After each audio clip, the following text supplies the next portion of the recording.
Yeah. Well, there we go. So now you all know Rick at this stage.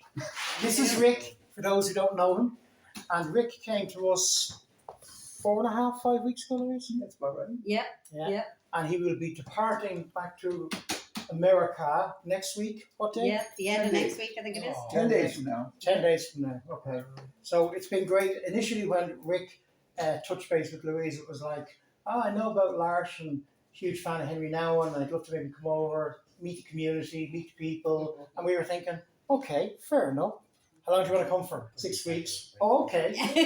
We thought we 12 months. You know, it's been a very interesting time. So we've asked Rick, I know he spoke to a lot of you, we asked Rick to chat to you, but also towards the end of his stay with us, to give us just some thoughts and feedback and everything else. And maybe some things we do well, maybe some things we can improve, I don't know. So I have no idea what he's about to say. So if it's good, I don't mind taking the credit for it. If it's bad, you can blame him and Louise. How's that sound, yeah?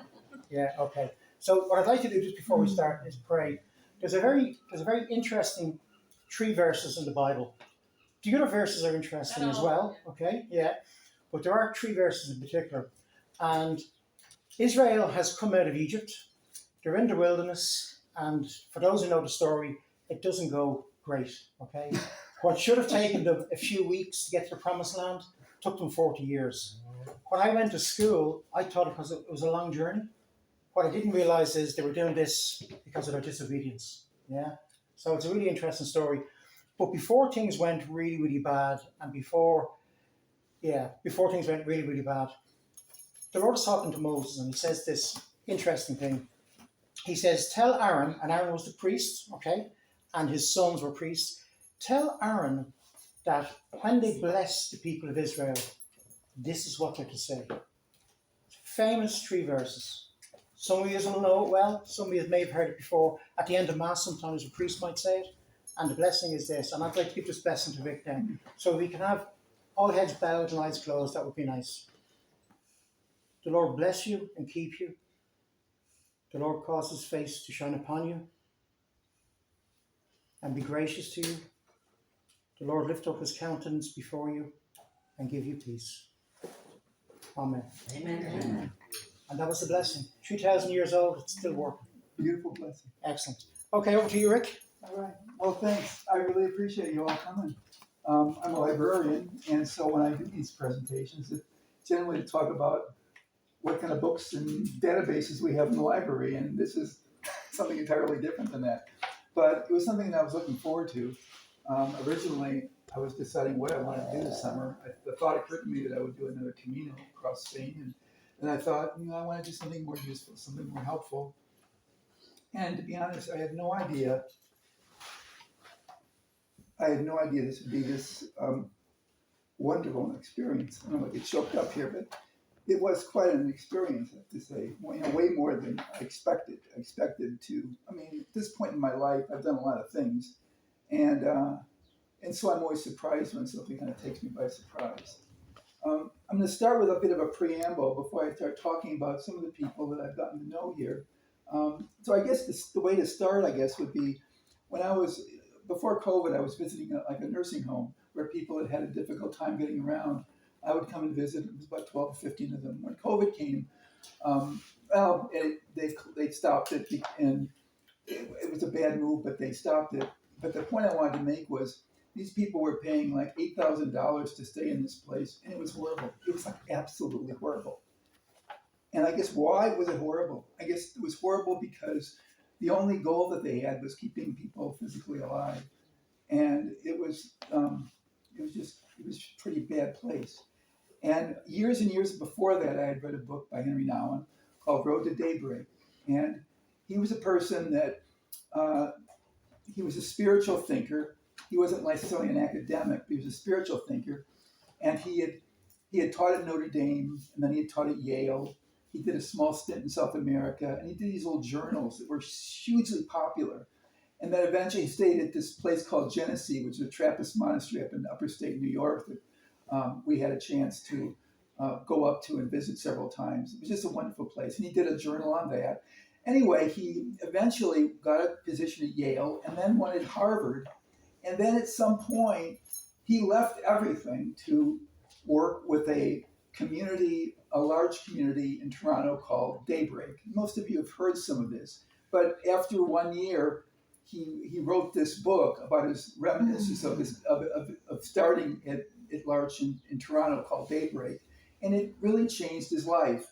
For the next 11 years, he worked at Daybreak until, the person he was working with was a person named Adam. Louise suggested I read the book on Adam, which I did, and I loved. And then within 9 months after Adam's death, he himself died. He was in Belgium, and he passed away. But they published this book called Adam after that. And in it, the thing about now that he brings up again and again, and it struck me back in 1996, was this idea of downward mobility. We're all trying to get ahead. We're all trying to make more money. We're all trying to, do better at what we do and make more money, and for maybe good reasons. But he came up with this idea that there's this thing called downward mobility. And Peter used it, this idea that the way up is the way down. It's not something that in our society we think a lot about. We're always thinking about doing better. I finished a book named, I don't want to get off script because I've got a lot to cover here, so I don't want to ramble. I don't want to arrest my wife. I'm not going to ramble. So the question was, the thing about this place called Susqueview, this nursing home, was it was compartmentalized, it was sterile, it was functional, it was efficient. And part of the reason I came here was to see an alternative to that nightmare and to try to be useful. So my goal was do I make this little presentation a puff piece or deep investigative reporting? What should I do with this thing, right? And so, because people want the truth, right? People are always watching these shows like Law and Order and CSI. You name it, there's a reason why crime shows are so popular. And it isn't to say there's a truth out there, but as our recent postmodern mentality, kind of shows it, is that there's lots of different perspectives. And that's one of the few things that I think has been good about postmodernism, because modernism taught that there's one objective truth. We all have these little things we think about that are subjective experience, but then there's the objective truth. And I think the problem is that only God has possession of that ultimate truth. When I came to Lock Haven many, many years ago, I came there and it was weird because I got there and it was like the 60s never happened. Everyone was school spirit and everything. And I was used to being at universities where there was real edginess. And I thought it was strange, but the more I was there, the more I liked it. It was remember the old 50s. In America, we had these TV shows like Leave It to Beaver and Happy Days. And these were shows where everything was just great. And then they gave way to shows like Roseanne and All the Family and the Jeffersons. And these shows were a little bit more hard edged. They were still funny, but it was now we're going to tell the truth as it really is. And the point, I guess, is that there really isn't a truth that is really is. Because the problem with these crime shows is that they're trying to get to the bottom. This is the real motive. There's a verse from Philippians 4:8 that I thought was appropriate here, where Paul says, finally, brothers and sisters, whatever is true, whatever is noble, whatever is right, whatever is pure, whatever is lovely, whatever is admirable, if anything is excellent or praiseworthy, think about such things. Now, isn't to say we shouldn't be blind to corruption or misuse or misconduct.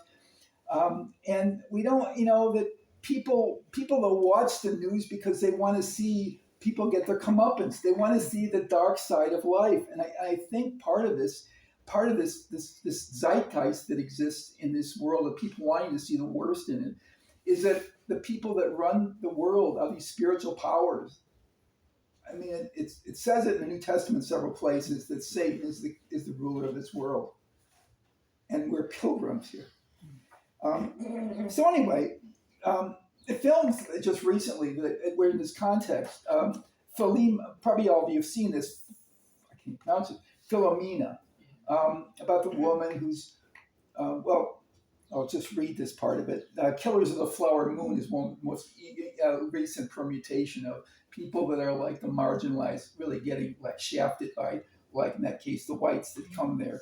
Or in this recent film, Sinners, where these black people are being harassed by the KKK, and then there's zombies. Then there's vampires and all that kind of stuff. Anyway, these movies paint a simplistic version of reality because people prefer these simplistic versions to expose some cause that they can be a part of. And it's not to say that though you shouldn't have good causes. So a movie like Philema, apologize for the pronunciation, comes out to expose the deep dysfunction of the Catholic Church, and the brave journalists and the victimized Philomena somehow prevail at the end. Watching such a movie, it's almost unavoidable to walk away from it without wanting to burn the entire institutional church down. But the problem is that nothing is ever the whole truth. It's what woke has been all about for the past 15 or 20 years. Everything's about power. Everything's about money. Everything is about privilege. But life isn't that simple. Martina has in some ways been our Philomena. And while there's much good in this pursuit, great things, those of us who believe in the Christian faith should recognize that when we examine our hearts and motivations, all final judgments should be left to God. So my first point, this little preamble, is that the truth will never be fully sorted out in this broken world of ours. Okay, my goal at this point is to land the plane. On Sunday, we had the great opportunity to visit Jenny's church. And we came in and we saw these wonderful people that were there, loving, beautiful community of people. And then the songs were just absolutely magnificent. I just felt really in touch with the Lord. And then a person got up to speak. Later, I found out that he was just kind of new at the thing, and he came up and he was giving his best shot. He was trying, and he was trying. And more and more verses kept coming up, and people just kept, jiggling in their seats and stuff like that. And afterward, I had a chance to meet this wonderful man named Fergus Ryan. And I really clicked with Fergus. I just really clicked.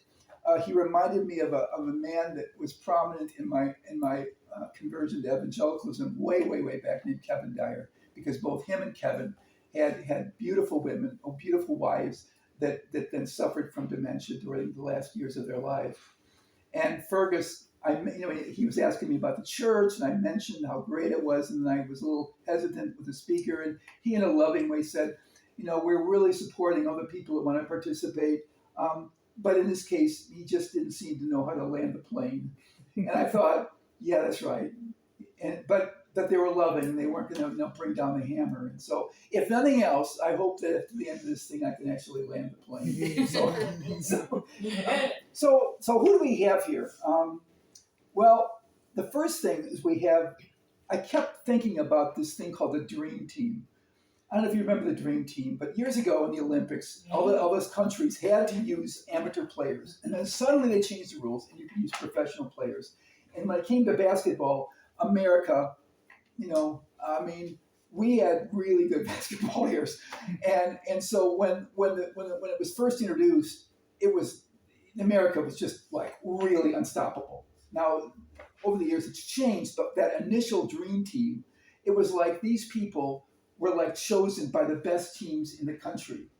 And after talking to all the people that I've talked to, I really realized that God was assembled a dream team here. It's, and I'm not just saying it to be like clever or, complimentary, but hearing the stories that I've heard, from Jenny or from Karen or Peter and Louise, from Liz, from Annalie, all the people and more that I've been talking with, and all, Annie, sorry. These wonderful, incredible stories. They've really touched me. So let me see if I missed anything with this thing here. Yeah, this is good. I would say that everyone is in different places from the people I've talked to. But we're all knowingly or unknowingly walking up the mountain of God. I'm not saying anything stupid like we're all doing our self-reliant best to find God. I'm not saying that. But I am saying that God is working with each one of us, breaking us where he needs to, building us where he needs to, and most miraculous of all, using the terrible things that a sinful and broken world has thrown at us and transforming our broken and sinful souls into something truly beautiful. I absolutely believe that. So who do we have here? Well, the star attractions are the core members, and that's where I wanted to start. Woo! And we'll start with Karen. So Karen Ryan, AKA, and AKA means as also known as whatever name appeals to her on a given day. It could be Harry, it could be Paul's language, it could be Henrietta. She is enthusiasm in motion, fully engaged. When happy, she is overwhelmingly happy. When sad, in the depths of despair. But she has a magic power. And that magic power is she has the power to go from despair to joy in seconds. Yes. That's a wonderful power. Weather patterns of sunny and rainy, warmth and cold move quickly in the land of Karen. One of her keys to contentment is looking ahead, seeing her dad, going to work at St. Michael's, seeing Tina Turner, AKA 6. Patrick Fitzpatrick, AKA Patty. Woohoo! Whenever I see Patty, especially at the beginning of the day, I am very happy. I really am. I feel like I'm just one little step from having a great conversation. It's like meeting an old friend, feeling comfortable, ready for a nice long chat. Patty always moves with purpose. When I see him coming in the room, he's always moving with purpose. I tend to wander in the room, not really sure what I'm doing. Oh yeah, I got something to do here. But Patty knows where he's got an agenda at all times. And he's interested in talking about his magnets. But then I thought, no, that's not right. He's not interested in talking about his magnets. He's talking about the people and the generosity of people who gave them magnets. Or his new cab. Those gifts, those wonderful acts of generosity is so important to him to talk about. And that was special to me. Martina Ann Klein, AKA Caroline O'Dowd, my cafe friend, my iPad English lessons friend, incredibly independent, fan of caramel mocha and occasional apple pear Danish. The Danish is a small reward for diet progress, but it's a small reward because we always split it. Martina is Elaine's Siri. Corrector of miscommunications and appointment times. Absolutely. But Martina does not have an attitude of I'm right and you're wrong. She wants to be helpful. Yeah. She wants to be useful. That value she shares with me, being useful, looking for a way to give and not just to receive. It's a beautiful thing. Stephen McGuire, AKA Stevie. Woohoo! The most easygoing person in shelter. Yeah. In his retirement, enjoys the pleasure of getting up late. He says many things by his smile, his wave, his thumbs up. He has a especially close relationship with Karen. He loves sports. He loves seeing the sights, sounds, and power of very large jets and taxi and take off. And I gotta say, when I started doing this, I was thinking, what a strange thing. And then one day I stood behind him as he was watching, looking at these behemoths taxi and take off. And it was like, my God, it is beautiful. One of these jets after another is able to loft themselves into the air. I was like transfixed by it. And he also loves to travel and buys books to prepare himself. Books on New York, books on Switzerland, Australia. There was a book that I read about a year ago called They Flew, A History of the Impossible. And in it, it talked about these people that you could be called saints that had experience of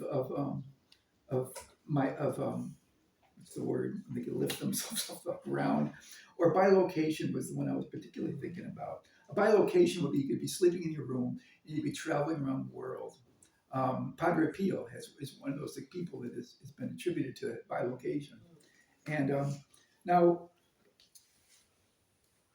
I don't know in terms of where Stevie goes when he sleeps, but he does have this mysterious smile. And so, who knows whether he's traveling to distant places every night? Yeah, I think so. San Francisco, New York. Boston. Chicago. Yeah. And then the last person, He's traveling right Yeah. the last person is, and I did not know originally how to say this. I was looking at it and saying, name. And then I finally turned to Mr. Google, who said, no, it's Neve. Neve. And then when I approached Neve, or Neve, because we do have a Neve, but Neve, and I thought, I'll never be able to have a real relationship in the same way that the staff and the volunteers can have a relationship. But there were two instances where I actually did. And it was over tennis, of all things. The one case was when Wimbledon first started, I was in this living room and only Neve was watching Wimbledon. Now, I don't know if Neve got anything out of watching this game that they were playing. But I sometimes, especially if I'm in a room by myself and I'm watching a sports match, I'll sometimes imagine myself in the game. And I'll begin to buzz a little bit. I don't know how else to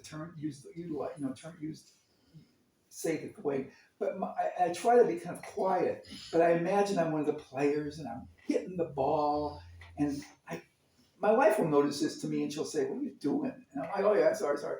But I'll go into that world of the tennis match, and I was totally immersed by it.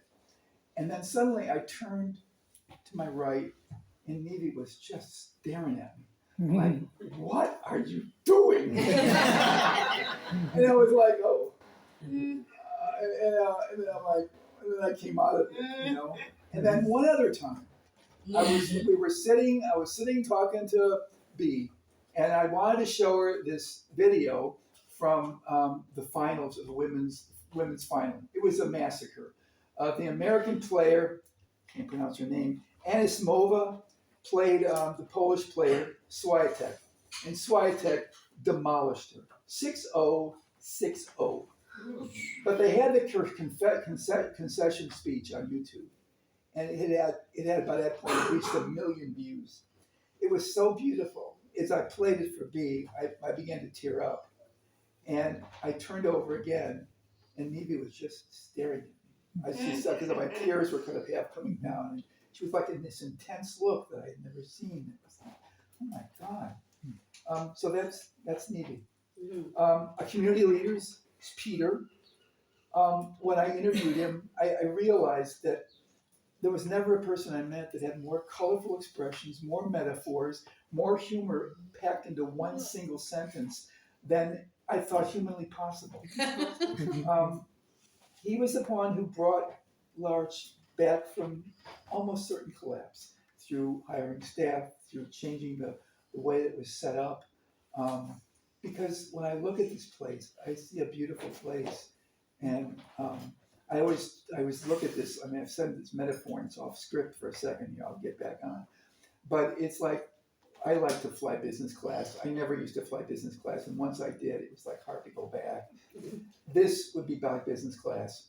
I was used to economy, or most premium economy. And I'll tell you, Susqueville or places like it are 1, 2, or 3 steps below economy. But this place, and not because of its primary goal of just keeping people alive, but because of the love that exists here. That is just such an amazing thing. And then there's Louise. If Karen is enthusiasm in motion, Louise is positivity in motion. She has learned to think outside the box and sees this community of core members, senior staff, relief staff, house leader, nurses, volunteers, as an ever-evolving mix of gifted hidden megastars rather than as a fixed structure. And then we have the senior staff, You have Paul, solid presence, seeing the needs of the community. But this is important. Careful not to push too hard, letting people make the mistakes, letting them kind of learn as they go along, knowing when to say something, knowing when not to. And most important, always looking for ways for Paul to grow in his faith. They had conversations. I had conversations with him, and Marie had conversations with her, and both were just very powerful experiences. Um, Sharon strikes me as no nonsense person, always looking to get things done. One with the strongest Dublin accent. And one thing when I thought about Sharon, was this thing called the Big Five of personality. What time is it? I want to make sure I'm not Don't worry, going. you go. Don't worry. Well, I don't know. Most people of you have probably heard of the Myers-Briggs. What's it called? Myers-Briggs type indicator. It's like people have divided between 4 things. A lot of people have done this thing. Personality test, right. There's almost like no proof that it's actually true. They've been doing a lot of studies to find out how much of it's true or not. But almost everybody, at least in the academic world, knows about the Myers-Briggs. You mentioned it. But when it comes to the Big Five of personality, and by that I mean extroversion, agreeableness, neuroticism, openness, conscientiousness, hardly anybody knows about this thing. And yet everyone in psychology understands and agrees that this is true. And when I was growing up, when I first heard about this, I thought that, okay, things like maybe extroversion is better than introversion, maybe agreeableness is better than disagreeableness, openness is better than not being open, and then so on. But with Sharon, she's got her way of doing things, and it works.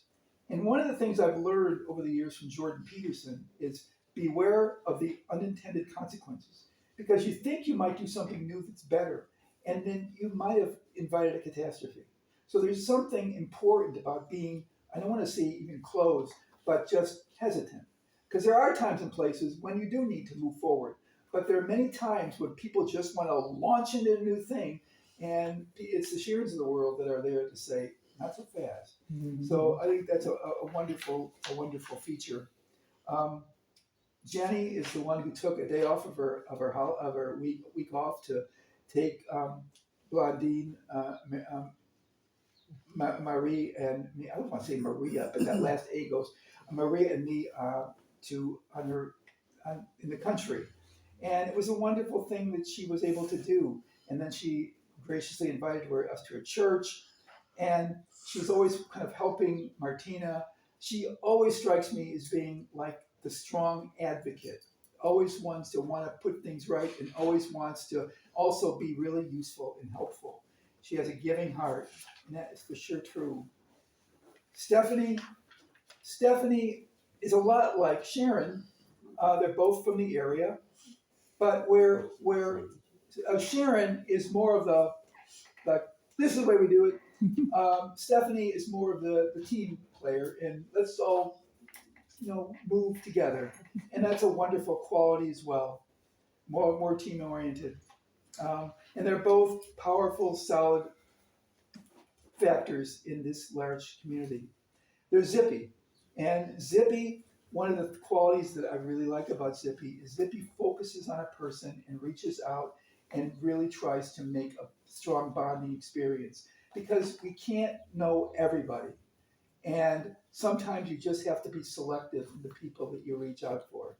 But she also has a heart for this place and is a wonderful person. Cynthia, people talk about Cynthia as just a wonderful person. She's not here today, but I've heard her being called empathetic, sympathetic. She's also team oriented, and she has a giving heart. And then Karen is the administrator. She's listening to her story has been a powerful experience that I had the privilege to hear. And I thought, what a great addition to L'Arche to have her here as well. And then we have the relief staff, Anne, who's not here today, But talking to her and getting her story, I thought, man, what a great addition to this community for all that she's gone through and how she's come up on the other side. Well, listening to her story, I thought her story could definitely, her spiritual journey is worthy of a movie rendition. Absolutely. Anna, she strikes me as a do the work kind of person. She comes here and she does the work and she gets it done. And it's no nonsense, but she gets it done. And I've asked people, and they say, yeah, they really like Anna. She's really good. She's always there. She's solid. Hassan, I guess the first thing, for when I'm out here in the morning, because I'm always out here early, Hassan is always usually the first one I see, is a loving presence. He really cares about others. And you've never let the troubles from your home country bleed out into your daily work. And there would be a lot of justifications for what goes on, but you never let it get to you. House leader is Donna. And I actually have to read this little thing here. I can't even ad-lib it. But there's a scene in The Great Divorce by C.S. Lewis where the ghosts from hell take a bus to the outskirts of heaven. The narrator of the book, a kind of Dante figure, not an occupant of either heaven or hell, sees this woman full of the glory of God on the outskirts of heaven, and Christ's goodness shining through her. And he asks this spirit who's accompanying him, because it is kind of a Dante story, if this is Mary, the mother of God. And no, as it turns out. This turns out that she was just some unnoticed, forgotten cleaning lady. Now, Donna, of course, is neither unnoticed nor forgotten, and not a cleaning lady. Well, maybe sometimes a cleaning lady. But if there's something to this Orthodox Catholic notion of the saints, or even using the Protestant lingo of heroes of the faith, Donna will be a shining star in that next book. I'm convinced of it. The nurses, Renate, she's not here right now, on vacation. Every day she drives from one spiritual community to another. And I do see this as a spiritual community in some deep, profound sense. She told me about Focolare, and it was another reminder to me that God's work moves in many manifestations and places. And Neve, she's the iTech and scheduling expert of the house. Yes. And she also is the one that was the final convincer to go to Riverdance, which I was so glad I was able to go to. And I don't have time to go into Blandine and Anto and Marcel and Beatrice and Abuka because I don't got so much time. But they've been all wonderful to get to know. I mean, I've really, talking to you guys, talking about your experience at Camp Hill and now here, and getting to know Blandine in these last little while. You've got an amazing laugh. I mean, it's like an amazing laugh. You don't quite get it when it's in English, but when Marie says it to you in French, all of a sudden, bah! Yeah, and Abuka and Anto the quiet one, but also really great to have here. Some peculiarities I'll just mention in passing. Grocery shopping. When Donnie and I go grocery shopping, it's just the two of us, so it's like really slow, moving around the store and da-da-da. But whereas here, it's like shoveling all this stuff in these cars. And then the most bizarre thing of all, from my perspective, was when you hit the 300, that's it. We're all back. And then later on, I'm like, maybe we should have taken a photo of all that was left on the conveyor, so you know what the pot. Yeah, that's I guess the point of all that is that. The other thing I should mention is that cleaning. When you guys are in cleaning, you're like in really cleaning mode. And I've always been interested in everyone's got their hot button, right? We all have hot buttons. And my hot button, and I think I've gotten from Donnie, is the fact that she's always if we've got a paper towel, then we've got to use it 5 different times before we can finally throw it away. So I've always been trained to be super conservative. We'll keep our plastic bags 30 times. Yeah. So when I would go and I would see Marcella go in the kitchen and go like this, I'm horrified, my God, But people don't listen to that. It was quite an adjustment to that. But the point is still the same, that we're all in a different place. And the goal isn't uniformity, but of having the grace to accept that we're different and that we might not be right about everything. So the conclusion, I guess, is L'Arche Dublin versus these large bureaucracies. Stevenson Library, where I've worked now for 38 years, has always been a family. We've had a library director, we've had library faculty, we've had library staff, we've had IT people that moved in there several years ago. We've had a tutoring director who I've gotten really close to. We have student workers. We have all sort of people, and yet we're a family. Down the road an hour from us is Bloomsburg University. They're bigger, and it's like an institution. Everybody is in their little boxes. Nobody talks to each other. The librarians talk kind of down to the staff. It's horrible. Brian, my friend who I work with in the library, he lives 10 minutes from Bloomsburg. He could just work there, but he drives over an hour to Lock Haven because that's where we are. And that's a pretty big deal. And I'll end it with this. I saw this play years ago called Cabaret. It was redone on Broadway. And it was interesting because it painted evil as pure white. And I was like, why would they paint evil as pure white? And it was because it was everything that you would want in something that was efficient, like mathematical precision. Everything was just in a neat row. It wasn't messy like real life is. And if you had to eradicate certain populations, so be it, because the goal was pure perfection. And one of the things that I really love about this place is that it doesn't go for that. It goes for the human heart. And so that was my talk.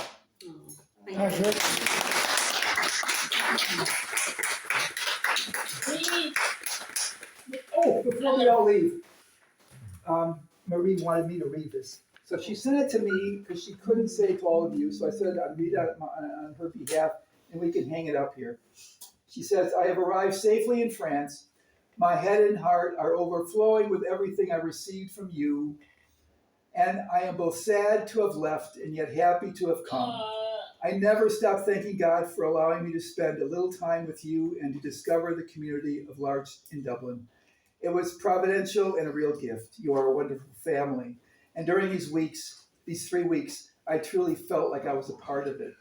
Thank you for welcoming me into your home with such open heart, for showing me so much friendship and devoting so much of your time. The Holy Spirit is blowing through the sail and guiding your boat.